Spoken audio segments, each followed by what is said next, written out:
2000년의 시대 건강하이소.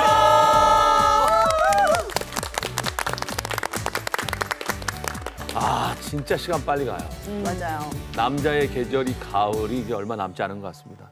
쏜살 같지 않아요? 네. 맞아요. 네. 시간이 이렇게 빨리 가니까 새삼 이 청춘이라는 게 얼마나 소중한가 이런 생각을 하게 되더라고요. 그래요. 맞아요. 누군가 그런 말을 했죠. 청춘이라는 건 젊은이에게 주기 아깝다. 오. 아, 누가 그런 얘기를? 그 조지 버나드 쇼 선생님이라고 네. 그런 말씀을 하셨대요. 버나드가. 네. 진짜 근데 지나고 보니까 조금 알게 되는 것 같고 그때는 잘 모르는 것 같아요, 청춘을. 그렇죠. 네, 그게 정말 소중한 시간이라는 거를.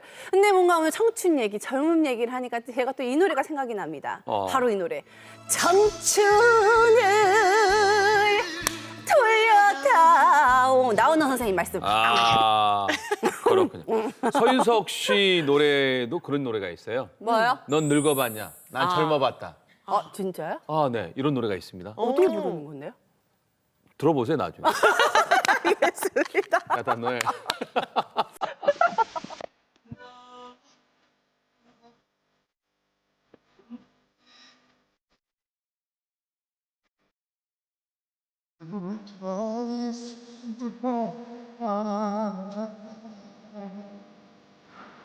월요일에 등산 가고 화요일에 기원 가 수요일에 당구장에서 아유, 오늘이 우리 생애 제일 젊은 날이라고 아, 하잖아요. 그럼요. 네. 오늘 하루를 아주 알차게 한번 보내보자고요.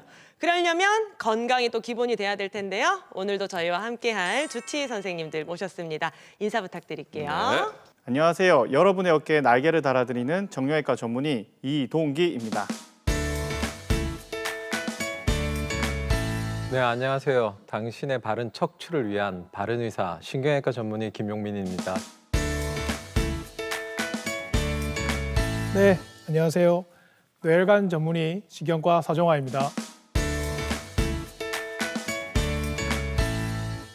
안녕하세요. K 아줌마의 오지랖으로 여러분의 속병도 하나하나 치료해 드리겠습니다. 소화기 내과 노은지입니다. 안주나 서나 잔악기나 혈관만을 생각하는 혈관외과 전문의 변승재입니다. 자, 오늘 또 주치의 오인방과 함께 힘차게 출발해 보겠습니다. 첫 순서 건강 FM 만나보시죠.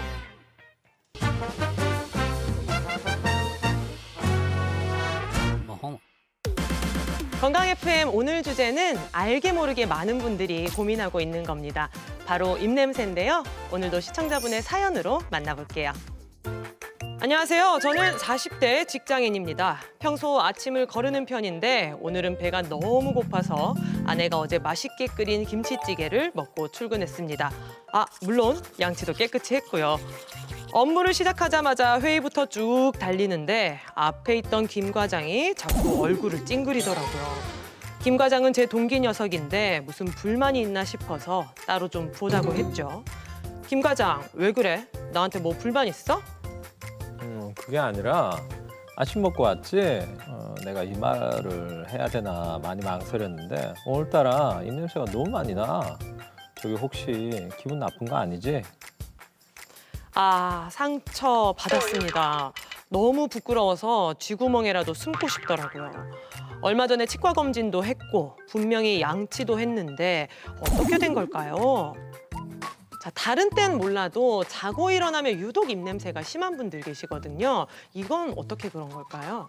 네, 그건 수면 중 침 분비가 크게 줄어들기 때문입니다. 침은 구강을 청결하게 유지하고 세균의 증식을 억제하는 역할을 합니다. 하지만 자는 동안에는 침이 거의 분비되지 않기 때문에 입안이 마르게 됩니다. 이때 입속 현기성 세균이 음식물 찌꺼기나 잇몸의 단백질을 분해해 황화합물 같은 냄새 물질을 만들어내게 됩니다. 또한 코골이 습관이 있으면 입을 벌리고 숨을 쉬게 되는데 입안이 더 건조해지고 세균이 증식되기 쉬워 입냄새가 더욱 심해지는 경향이 있습니다. 충치나 구강 문제로 입냄새가 나는 건 어떻게 생각하면 당연한 거라고 생각이 드는데요. 또 다른 원인도 있다고요? 네, 위산이 역류하는 과정에서 소화되지 않은 음식물이 함께 역류하게 되면은 흔히 속에서 올라오는 입냄새가 날 수 있습니다. 또 당뇨병이 있으신 분들은 시큼한 과일 향이나 아세톤 향이 날 수 있어요. 이는 혈당 조절이 잘 안 되면서 포도당 대신 지방산을 에너지원으로 사용하는 과정에서 케톤이라는 물질이 생성되기 때문입니다. 더불어 콩팥 기능이 떨어지면 혈중 요소 농도가 증가하게 되고 이로 인해서 소변 냄새와 같은 암모니아 냄새가 날 수 있습니다. 간이 안 좋으면 곰팡이 냄새 또는 캐캐 묵은 냄새가 날 수 있어요. 이를 내가 잘 닦고 하는데도 냄새가 난다면 질병 의심을 해보셔야 됩니다. 이럴 때 있더라고요. 어떨 때 이렇게 목에서 냄새가 나는 것 같기도 하고 침 삼키면 목에 막 걸려 있는 느낌이 들기도 하는데 이건 뭐예요? 네, 그럴 땐 입을 벌리시고 거울을 보시고 내 입 안을 한번 살펴보시길 바랍니다. 노란 덩어리 같은 게 보일 텐데요. 네, 그게 우리 기침이나 침을 뱉을 때 작은 쌀알 알갱이 같이 나오는 것이 있는데 그게 편도결석이라고 합니다. 이제 편도결석이 발생되는 이제 과정이 있는데요. 보통은 우리 편도선 안에 편도선와라고 하는 작은 구멍이 있거든요. 거기에 이제 음식물을 먹다 보면은 거기 찌꺼기가 쌓여서 이제 그게 편도결석이 형성이 되고요. 거기에 세균이 증식하거나 자라거나 아니면은 이제 부패하게 되면은 냄새가 지독하게 나는 거죠. 이거를 우리가 개인적으로 입안을 보시면서 제거를 하려고 한다면 사실 편도에 상처가 날 수 있기 때문에 조심하셔야 합니다. 그래요. 또 어떤 남성분들 이렇게 보면은 식사하시고 커피 드시고 담배 태우시고 또 냄새가 신경 쓰이니까 껌까지 드시는 분이 있거든요. 이런 건 입냄새에 어떤 영향을 미칠까요? 네, 커피를 마시면 커피의 카페인이 이뇨작용을 하고 교감신경을 활성화시켜서 구강을 건조하게 만듭니다. 그리고 커피에 들어가는 우유, 설탕, 크림이 세균의 먹이가 되기 때문에 입냄새를 더욱 심하게 만들 수 있습니다. 담배도 역시 니코틴이 입안을 건조하게 만들고 니코틴, 타르 등의 휘발성 물질이 입냄새를 더욱 심하게 만들 수 있습니다. 껌의 경우는 입냄새를 일시적으로 없앨 수는 있지만 설탕이 포함되어 있는 경우는 오히려 입냄새와 충치를 유발할 수 있습니다. 또 우리 밥상에 이렇게 마늘이나 양파 같은 거를 빼놓을 수가 없는데 이거 먹고 나면 냄새가 너무 오래 가는 거죠. 양치를 해도 냄새가 남아있는 것 같은데 이거 언제 없어지는 걸까요? 네, 식사 후에 양치와 가글을 아무리 많이 해도 냄새가 없어지지 않는 경험을 다들 한 번씩은 해보셨을 거예요. 특히 황화합물이 있으면 그렇게 되는데요. 대표적으로는 마늘, 양파, 파, 부추 같은 식품에 들어있는 알리신 성분 때문입니다. 음식이 입냄새를 유발하는 원인 중 하나는 이런 휘발성 화합물은 체내 흡수 후에 폐를 통해서 호흡으로 배출되는데요. 그럴 때 더 강한 악취를 유발하게 됩니다. 이 냄새는 체내 대사 과정에서 발생하기 때문에 섭취 후에 최대 48시간까지 지속되는 경우도 있습니다. 어쩐지 냄새가 빨리 지워지지가 않더라고요.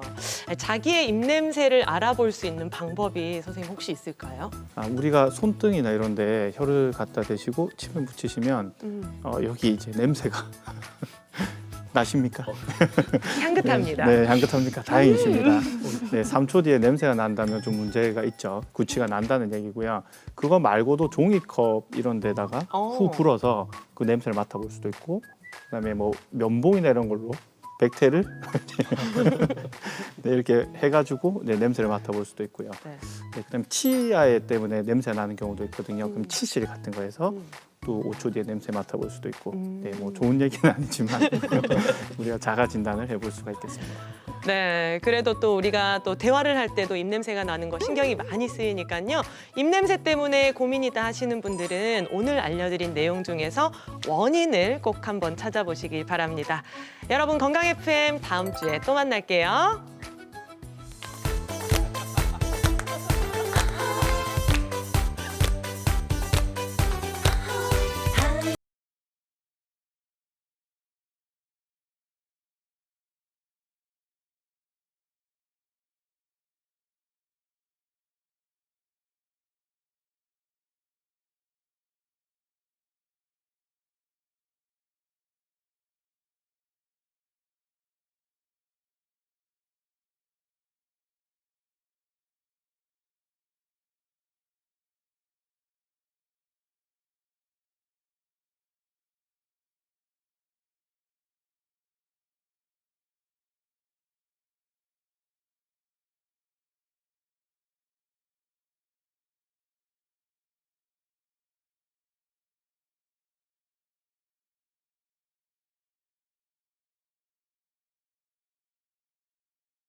여러분 반갑습니다.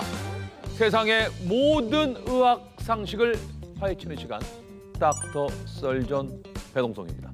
자, 함께 논쟁을 펼칠 닥터 나오셨습니다. 안녕하십니까? 안녕하십니까. 뇌혈관 전문의 신경과 서정화입니다. 뇌혈관 전문의. 우리 닥터 석계에서는 늘 사람의 뇌를 보시고 뇌졸중도 치료하시고 뇌와 함께 하는데 이 말이 맞습니까? 사람은 뇌를 10%만 쓴다. 어떻게 생각하십니까? 배동성 MC께서는 네네. 뇌 10%만 쓰고 계신가요? 저는 한 2% 쓰는 것 같습니다. 조금 더 많이 쓰시는 것 같습니다.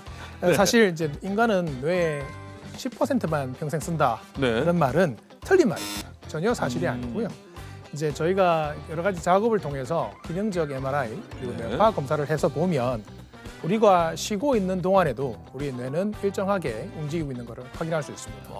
우리 뇌는 계속 쉬지 않고 일을 하고 있는 거죠. 다만 이제 어떤 특정 업무에는 어떤 뇌 부분은 활성화되고 네. 어떤 부분은 기능이 약간 떨어지고 하는 차이가 있을 뿐입니다. 자, 닥터 썰전. 여러분은 뇌가 건강한 남자, 뇌가 아름다운 남자 배동성이와 함께하고 있습니다. 자, 그렇다면 이 중요한 뇌를 100세까지 잘 지켜야 할 텐데 오늘 주제가 조금은 충격적입니다. 뚱뚱하면 뇌가 빨리 늙는다. 아니, 비만하면 그냥 몸이 좀 뚱뚱하지 어떻게 뇌까지 이렇게 빨리 늙습니까? 이 뇌가 뭘까요? 네네. 생각해 보면 이 뇌라는 거는 신경 세포의 덩어리입니다. 네. 근데 이 신경 세포가 이제 늙는다라는 게 신경 세포가 줄어든다. 네. 기능이 떨어진다 이런 뜻이 될 건데요. 사실 그 신경 세포를 하나하나 보지는 못해요. 대신에 저희가 연구를 통해서 이제 MRI를 가지고 신경 세포의 밀집도를 봤는데 네. 이 건강한 사람들에 비해서 비만한 사람들이 네. 회백질, 뇌 회백질이라는 곳이 있습니다. 그 용적이 줄어드는 걸 확인했습니다. 네. 그 회백질이 줄어드니까 기억력이나 인지 기능도 줄어드는 걸 확인한 거죠. 저희가 이제 그런 상황을 뇌가 늙어가고 있다, 늙고 있다라고 얘기 드릴 수 있을 것 같습니다. 아니, 지금 말씀하신 그 회백질이 굉장히 중요할 것 같은데 회백질은 또 뭔지 설명 부탁드리겠습니다. 네, 뇌에는 백질과 회백질이 있는데요. 네. 이제 신경 세포 자체는 회백질에 많습니다. 이제 저희가 비유를 하자면 CPU, 컴퓨터의 CPU라고 말씀드릴 수 있을 네. 것 같은데요. 회백질에 있는 CPU가 이제 다 모여서 생각하는 거라든지 사고하는 거라든지 이런 걸 다 담당을 하게 된답니다. 이 MRI에서 보면 이제 회백질이 줄어들면 그러니까 저희가 말하는 흔히 말하는 CPU가 줄어들면 네. 당연히 사고, 인지 기능 이런 것들이 떨어지잖아요. 이제 그래서 회백질의 양을 잘 측정하는 것들이 현재 인지 기능이 얼마나 잘 유지되고 있나, 뇌 건강이 얼마나 잘 유지되고 있나를 보는 하나의 지표가 되고 있습니다. 그렇군요. 아니, 간단히 생각할 때는 뇌라는 거는 여기에 우리가 지방이 끼는 것도 아니고 그렇다고 뇌가 살이 찌는 부분도 아니고 근데 어떻게 뇌에 비만이 연결이 되는지 사실은 이해가 안 됩니다. 비만 세포가 정상인에 비해서 과하게 많으면 이 비만 세포에서 염증 물질들이 분비가 되고요. 이렇게 분비된 염증 물질들이 혈액 내 장벽이라고 해서 머리를 보호하는 구조가 있습니다. 네. 그 구조를 약하게 만들고 그 구조가 혈액 내 장벽이 약해지면 그것을 통해서 피 속에 떠돌던 미세염증 인자라든지 여러 가지 독성 물질들이 머리로 건너갈 수 있게 됩니다. 그렇게 건너가면 신경세포가 약해지겠죠. 네. 신경세포가 그렇게 약해지고 혹시나 사멸되면 지금 말씀드리고 있는 이런 그 기억력이라든지 학습 능력이라든지 인지 기능 이런 것들이 떨어지게 됩니다. 이제 그렇기 때문에 비만이 뇌와 연결되어 있다라고 말씀드릴 수 있습니다. 이건 어떻습니까? 좀 충격적이지만 살찌면 치매가 빨리 온다. 어떻게 생각하십니까? 여러 가지 자료들은 가능성이 높다고 얘기하고 있습니다. 가능성이 있다. 네. 실제로 이제 비만한 중년층들을 대상으로 뇌 MRI를 찍어 보니까 이제 비만한 중년층에서 알츠하이머 치매 유병률이 더 높은 걸로서 나타났습니다. 그렇군요. 자, 그러면 살이 찌면은 뇌도 늙듯이 그럼 반대로 우리가 다이어트를 하면 뇌도 좀 젊어지고 IQ도 좀 높아집니까? 예? IQ요? 네네. 그 공부해야 올라가는 거 아닌가요?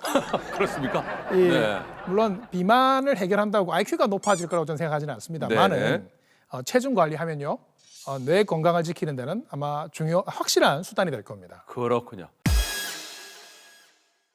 자, 여러분. 다이어트도 중요하겠지만 뇌의 안티에이징도 상당히 중요할 것 같습니다. 자, 뇌 건강에 좋은 꿀팁 오늘 대방출해 주십시오. 근데 사실 이거 다들 아시는 얘기예요. 네. 예, 첫 번째, 운동으로 체중을 줄이고 뱃살을 줄이신다면 뇌혈류가 좋아져서 뇌 건강을 증진시키는 데 도움이 될 겁니다. 그리고 두 번째는 운동만 갖고는 하지는 않죠. 식습관 관리도 하셔야 됩니다. 쓸데없는 불필요한 달달구리들 이렇게 너무 많이 드시지 않는 것도 중요한 방법이 될 거고요. 좋습니다. 그리고 이제 또 하나 해야 될 게 있습니다. 네, 뭡니까? 자, 운동했고 운동했고, 식습관 관리를 했어요. 네네. 공부도 꾸준히 해야 됩니다. 아, 뇌를 계속 자극을 해줘야 그렇죠. 되는군요. 꾸준하게 자극을 하면 뇌 퇴화 혹은 노화가 늦춰질 수 있습니다. 시청자 여러분, 아름다움을 위해서 다이어트 하지만 뇌 건강을 위해서라도 반드시 살을 빼셔야 할 것 같습니다. 닥터 설전 다음 주도 기대해 주십시오.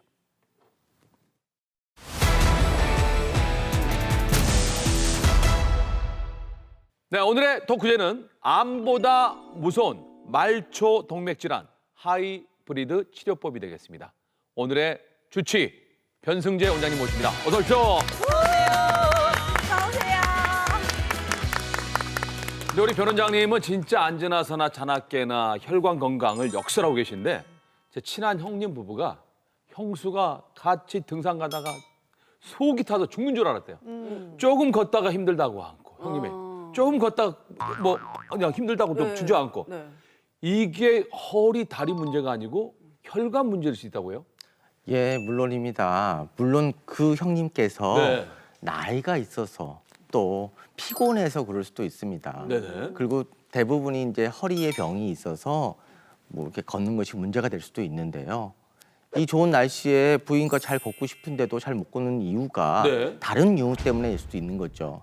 일반적으로 이 표에 보시는 것처럼 우리가 60대가 되면은 5에서 10%, 70대가 되면은 15에서 20%, 80대가 되면은 약 40% 이상에서 말초 동맥 혈류 장애가 있다고 합니다. 40%나요. 예, 그렇기 때문에 나이에 따라서 혈관 질환이 있기 때문에 그 형님도 혈관 질환이 있을 수도 있다고 생각이 듭니다. 그렇군요. 그러니까 지금 다리가 아픈 게 뭐 다리나 허리가 아픈 문제가 아니라 이게 혈관과 뭔가의 관계가 있을 수 있다라는 말씀이신 거네요. 그렇네요. 그렇죠.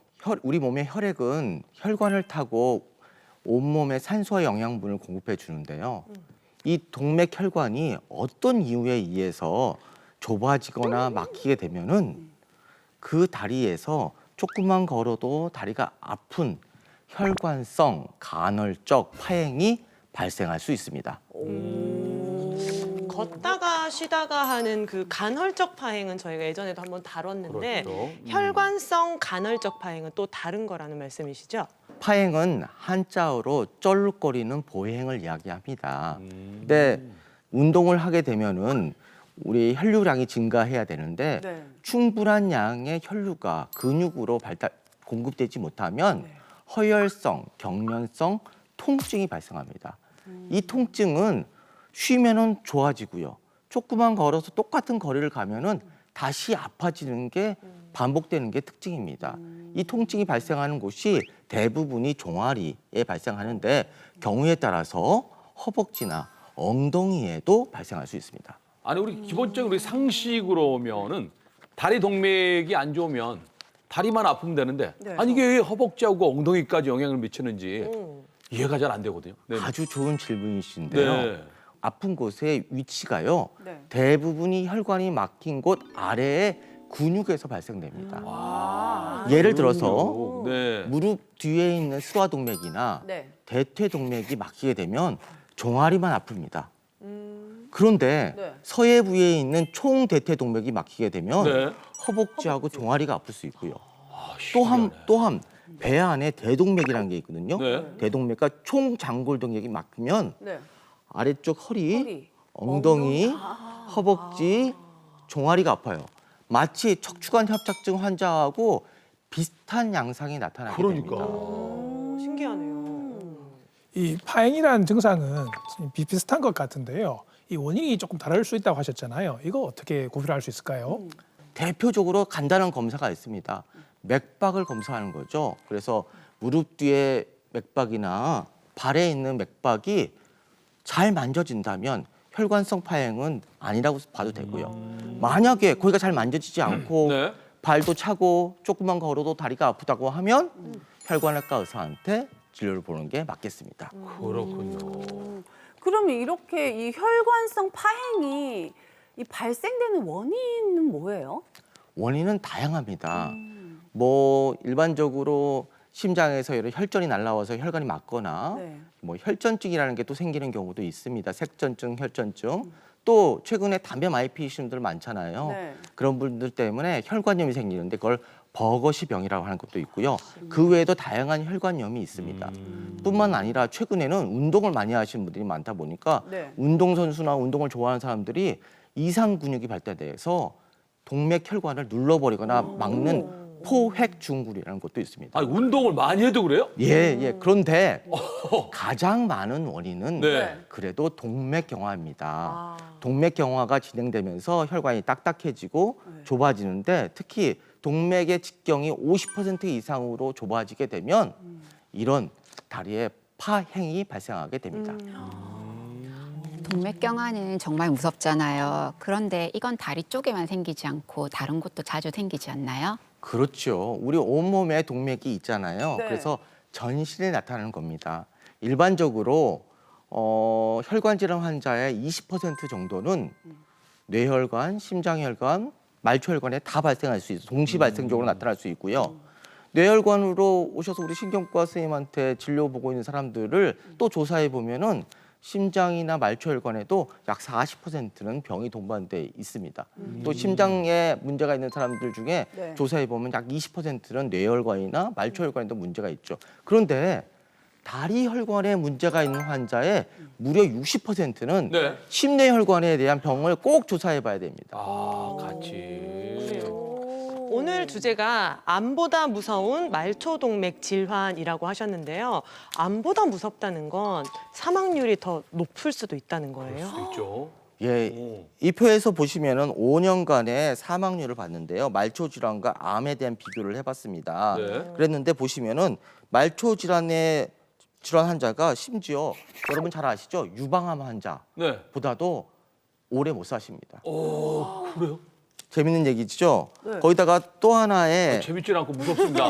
무섭죠? 네네네, 무섭습니다. 네네. 말초 동맥 질환의 네. 환자의 자연 경과를 미국에서 10년간 경과를 봤습니다. 네. 그랬더니 증상이 심하면 심할수록 생존율이 떨어지는데 네. 특히 중증의 말초혈관 질환, 여기서 중증이라 하면은 다리에 궤양이나 괴사가 있는 사람들인데요. 그분들의 10년 생존율이 단지 네. 25%밖에 되지 않습니다. 아니 10년에 25%면 그러니까 4명 중에 3분은 돌아가시는 거예요. 그렇다면 그 어려운 그 말초 신경 그 치료를 하이브리드로 치료를 할 수 있다 이 말인가요? 수술을 옛날에 수술을 하시는 분은 수술만 했습니다. 시술을 하시는 분은 시술만 했습니다. 네. 네. 그런데 자동차에 하이브리드 장초가 있듯이 그것의 결국 효과는 효율을 극대화시킨 거지 않습니까? 네. 마찬가지입니다. 이런 중증의 말초혈관 질환 환자들은 다혈관 질환이기 때문에 네. 어느 부위는 수술로, 어느 부위는 시술로 해야 되는데 그러려면 의사가 수술과 시술을 다 할 수 있어야 되거든요. 그래서 하이브리드 하이브리드구나. 의사가 그 환자의 치료 효과를 극대화시키고 최소 침습적 치료를 하기 위해서 이런 하이브리드 치료를 하고 있습니다. 네. 그럼요, 이 말초 혈관 질환 이거는 저희가 좀 어떻게 알 수 있어요? 원장님을 좀 찾아뵙기 전에 병원을 가기 전에 저희가 좀 자가 진단으로 혹시 알 수 있는 게 있을까요? 왜냐하면 어떤 병원을 가야 될지 조금 헷갈릴 때가 있거든요. 그렇지. 예. 우선적으로 상지와 하지를 나눠서 설명드리겠습니다. 상지 같은 경우는 우리 손목에서 여기 만져지는 걸 요골동맥이라고 합니다. 손목에 바로 여기 접으시면 더 잘 느껴지시고요. 요골동맥이 만져지는 것을 느껴보시고요. 또한 반대쪽도 똑같이 요골동맥을 만져보십니다. 그래서 양측이 동일하게 맥박이 뛴다면 상지에는 이상이 없다고 생각하시면 이상 되겠습니다. 없습니다. 자, 두 번째 네. 다리입니다. 다리. 다리도 사실은 여기 오금동맥이라는 것을 만지면 좋은데요. 이 오금동맥은 솔직히 일반인들이 만지기는 조금 어렵습니다. 손을 깊이 넣어야 되기 때문이네. 그런데 만지기 쉬운 곳이 있습니다. 바로 여기 발등에 있는 발등 동맥입니다. 여기 표시를 제가 해놨죠. 이 네. 발등 동맥을 이렇게 만져보시면, 집에서 만져보시면 잘 만져지십니다. 그래서 이 부위를 만져서 잘 뛰는지, 또 발 안쪽에 복숭아뼈 아래쪽에 있습니다. 발 안쪽에 복숭아뼈 아래쪽에 똑같이 그 부위에 두 군데가 우리에서는 맥박이 만져지는 곳입니다. 그래서 그 곳이 잘 만져지는지를 체크해 보시면 좋겠습니다. 그런데 네. 이 맥박도 안 만져지고 또 발도 차고 네. 조금만 걸어도 다리가 아프다. 네. 그러면 어떻게 해야죠? 병원 가야죠. 혈관외과 선생님한테 네. 찾아오시면 되겠습니다. 우리 변승정 원장님께 찾아가면 되죠. 네. 네. 아니 선생님 다리가 차가운 게 문제가 된다고 하면 저 같은 이렇게 손발이 항상 차가우신 분들, 저 지금도 약간 발이 시렵거든요.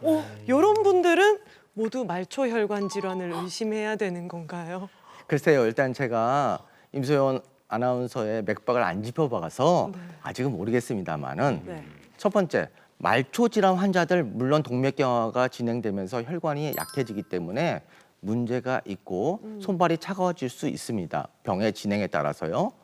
하지만 어떤 분들은 정말 번듯하신 분인데 이상하게 손발이 차다고 하시는 분들이 있어요. 아, 그런 많아요. 분들을 주위에 여자- 자세히 여성분들. 보면은 네. 스트레스가 많으신 분, 아. 좀 뭔가 자기가 일이 강박적이시고 그런 분들은 교감신경이라는 자율신경이 이렇게 활성화됩니다. 네. 그러면 우리 말초혈관들이 수축을 일어나면서 손발이 차가울 수 있습니다. 자, 알고 보면 말초동맥 질환으로 고생하시는 분들이 상당히 많은데요. 이 질환이 걸리면 병원 가서 어떻게 치료해야 되는지 화면으로 저희가 준비해봤습니다. 함께 보시죠. 많이 걷지도 않았는데 다리가 아픈 분들 있으시죠? 이런 증상으로 병원을 찾은 환자들이 있습니다. 두 분 모두 꽤 오랫동안 통증이 지속되면서 일상생활이 힘들었다고 하는데요. 병원에서 진단받은 이들의 병명은 이름도 생소한 죽상동맥경화증. 이는 동맥의 내막에 지방 콜레스테롤 등이 침착돼 혈액의 흐름이 원활하지 않게 되는 만성 질환입니다. 다리가 장단지가 아파서 또 조금 많이 그러면 무겁고 해가지고 병원을 찾게 됐습니다.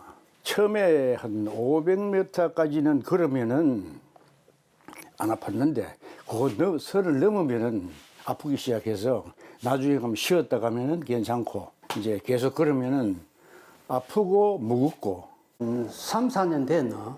그래 뭐 하도 아파가지고 정형외과 가고 또 한의원에 가가지고 뭐 그래도 안 나아져가지고 직업이 노동일 하다 보니까 이 뭐 노동하는 사람들은 발, 다리 마분 사람 많다 아닙니까? 그래 우리는 그 할 때는 뭐 별 이상한 머리 생각했지 뭐. 두 환자 모두 우측 다리에 힘이 들어가지 않고 통증 때문에 잘 걷지 못하는 등 같은 증상을 보였습니다. 하지만 치료법은 달랐는데요. 김종범 씨의 경우 시술을 통해 병을 고칠 수 있었지만 노종호 씨는 결국 수술을 할 수밖에 없었습니다.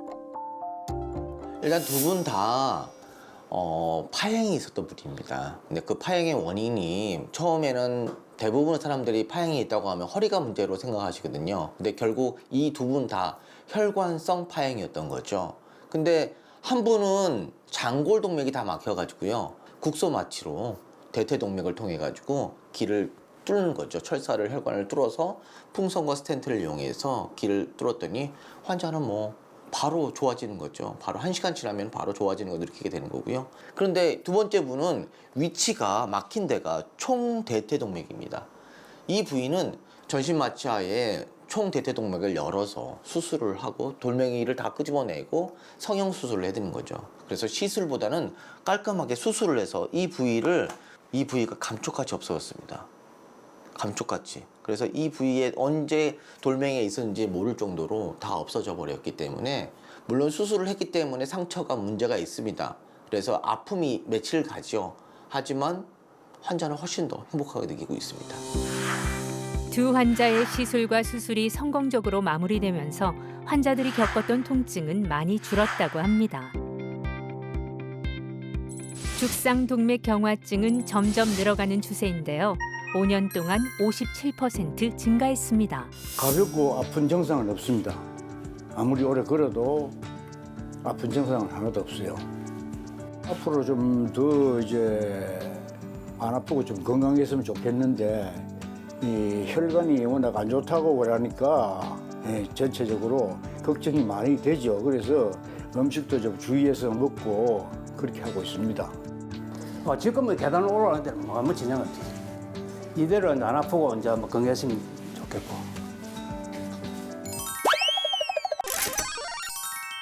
선생님 이제 병원을 가게 되면 어떤 검사를 하게 되나요? 병원에서는 우선적으로 혈압을 재보는데요. 상지와 하지의 혈압을 재봅니다. 상완 동맥과 발목 동맥의 혈압을 재서 비교를 해보는 게 우선적이고요. 네. 두 번째는 조금 전문가가 하는 거죠. 초음파를 이용하는 건데요. 네. 심장의 파장은 3파장이 나옵니다. 네. 근데 이 파장이 발끝에도 3파장이 나와야 될 게 정상이거든요. 물론 나이가 있기 때문에 파장이 저항을 맞아서 약간 2파장까지는 변할 수가 있습니다.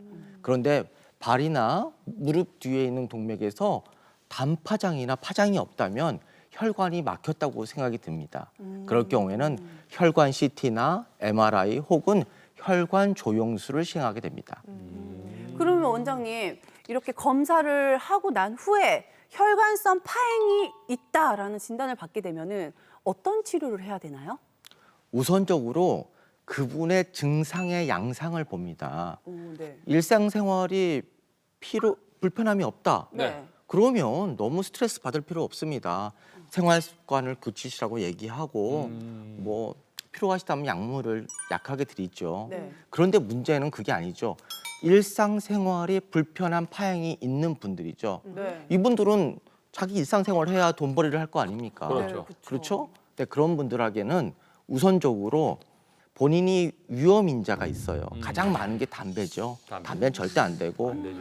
당뇨, 고혈압, 고지혈증이 있다면 정말 철저하게 관리를 해야 되고요. 네. 생활 습관의 음식요법과 운동요법을 정말 목숨 걸고 해야 됩니다. 그렇죠. 그리고 다양한 약물로 네. 치료를 하는데 그럼에도 불구하고 좋아지지 않는다면 네.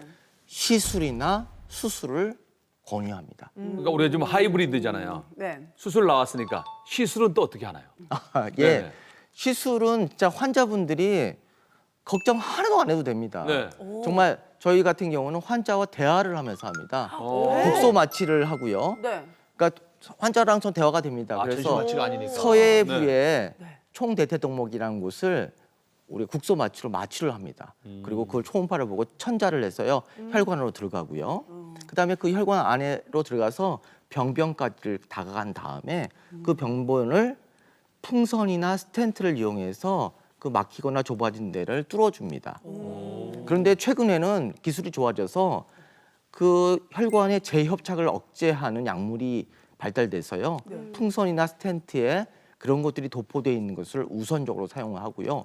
또 혈관 안에가 두꺼워져서 때가 많이 끼어 있는 사람이 있을 거 아닙니까? 네. 그런 분들의 안에를 청소하는데 우리 혈관 대패 같은 게 있습니다. 대패 아시죠? 네. 그런 걸로 긁어내는 안에를 거. 깎아가지고 네네네, 깎아내고. 기를 뚫어버리는 그런 것도 있고요. 그러니까 또- 보면서도 시원하겠는데요? 그럼요, 시원하죠. 네. 또 혈전이 날아와서 혈관이 막혔으면은 네. 그곳을 혈전을 뽑아내거나 혈전을 녹이는 기계들도 넣어서 의료기구들이 발달되면서 치료가 빨라졌습니다. 대부분의 혈관 치료는 1시간 정도면 시술이 끝나고 그래요? 끝나고 나서 한 2시간 정도 지혈의 시간이 필요합니다. 네. 그러고 나면은 보통 자기가 혼자 걸어 다닐 수 있는데요. 시술 전과 후에 자기 다리의 변화를 네. 그 자리에서 할 수 있습니다. 이야. 치료 뭐 이런 시술 늦출 때가 아니네요. 그러니까요. 바로 찾아가야 되겠네. 네. 아니 이 정도로 간단하게 시술이 진행이 된다면 좋겠지만 그래도 안 된다면 또 수술을 하기도 그렇죠. 해야겠죠. 네. 예, 맞습니다. 수술의 대표적인 것은 아까도 얘기했던 총대퇴동맥에 뭐 혈관이 막혀가지고 석회화로 보통 막히거든요. 네, 그런 것들은 다른 방법으로 잘 치료가 되지 않습니다. 그래서 수술적으로 열어서 그걸 제거하고 혈관 성형을 하는 게 하나의 방법이고요. 또 다른 방법은 혈관 이식 수술입니다. 근데 이런 방법들은 전부 다 전신 마취를 해야 되고 수술 시간이 조금 깁니다. 그리고 환자들이 대부분 나이가 많고요. 그러다 보니까 수술의 위험도가 분명히 있습니다. 네. 그럼에도 불구하고 수술 후 얻게 되는 효능은 다른 어느 것과도 비교할 수가 없습니다. 그렇겠어요. 그러면 앞서 말씀하신 오늘의 주제 이 하이브리드 치료는요. 어떤 분들에게 해주시는 건가요? 아까 우리 중증의 말초혈관 질환 환자들의 10년 생존율이 25%밖에 안 된다고 말씀드렸지 그렇죠. 않습니까? 결국은 좋지 않은 피들에 의해서 환자가 나빠지는 건데요. 네. 그분들은 개통을 시켜야 됩니다. 네네. 그런데 그분들은 대부분 다혈관 질환입니다. 그런데 그분들을 큰 수술을 하면 대부분이 쇠약해 있기 때문에 수술 위험도가 너무 높습니다. 네. 시술로만 치료하기도 너무 쉽지 않습니다. 그래서 어느 부부를 특히 총대퇴동맥을 수술로 열고 네. 그 부위를 통해서 대동맥도 뚫어주고 장골동맥도 뚫어주고 다리로 가는 혈관도 다 뚫어주는 거죠, 시술로. 네. 네. 그렇게 되면 이 환자는 수술과 시술을 다 받은 건데 동시에, 예. 수술의 난이도는 높지만 환자가 받는 데미지는 적은 거죠. 그래서 환자가 효과를 더 많이 보게 됩니다. 네, 이렇게 굉장히 좋은 치료법들이 많은 것 같아요. 근데 사실 많은 환자분들이 사실 수술에 대한 시술에 대한 두려움 때문에 망설이시는 경우가 실제로 굉장히 많은 것 같아요. 이런 동맥경화증이 생겨서 오는 혈관성 파행 증상을 보이는 환자가 치료를 좀 미루게 되면 어떤 결과가 보일 수 있을까요? 예.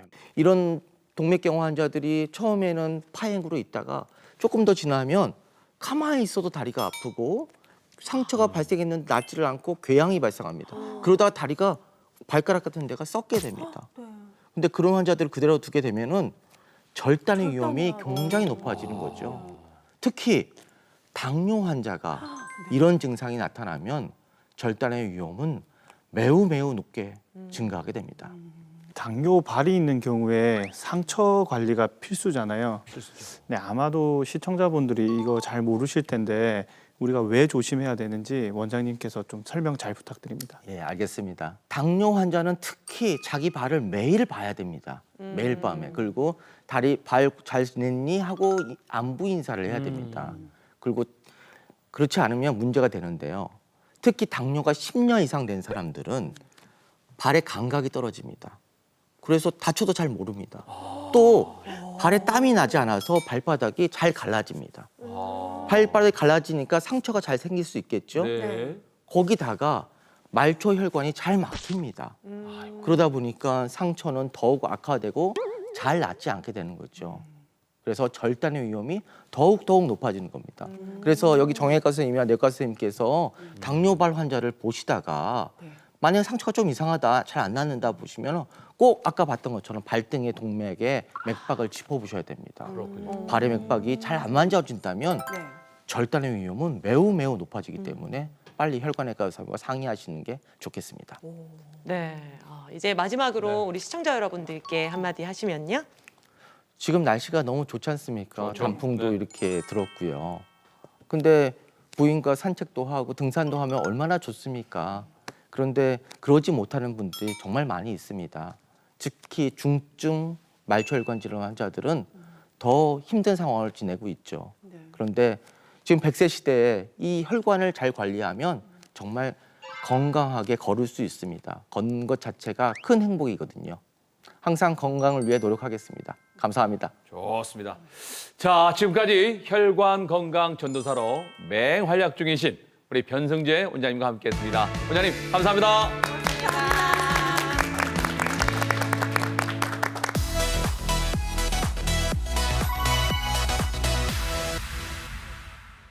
여러분 안녕하세요. 필라테스 강사 황지민입니다. 요즘 자꾸 깜빡깜빡 하시나요? 머리로 가는 혈액순환이 원활하지 못해 생기는 건망증일 수 있는데요. 오늘은 뇌 건강운동 함께 해보도록 하겠습니다. 첫 번째 동작은 팔로 원 그리기 동작입니다. 두 다리를 어깨 넓이로 편안하게 벌려 서줍니다. 그런 다음 두 팔을 양 어깨 옆으로 길게 쭉 뻗어주세요.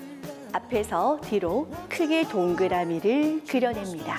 이 팔이 내 귀 옆이나 몸 옆에까지 떨어지지 않도록 천천히 그려주시면 되겠습니다.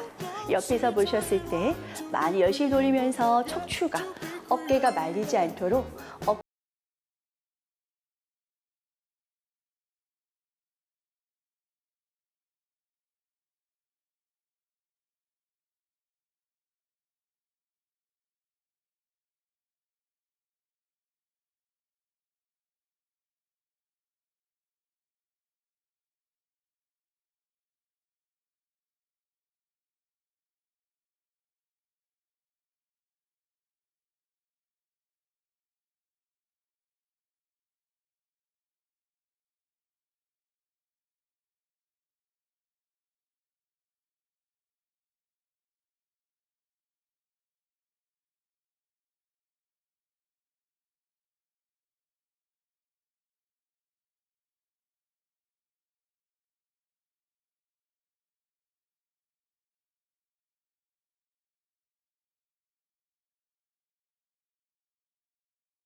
네, 저희가 준비한 소식은 여기까지입니다. 다음 주에는 더 알차고 재밌는 건강 정보로 돌아올게요. 그때까지 100세 시대 건강하이소!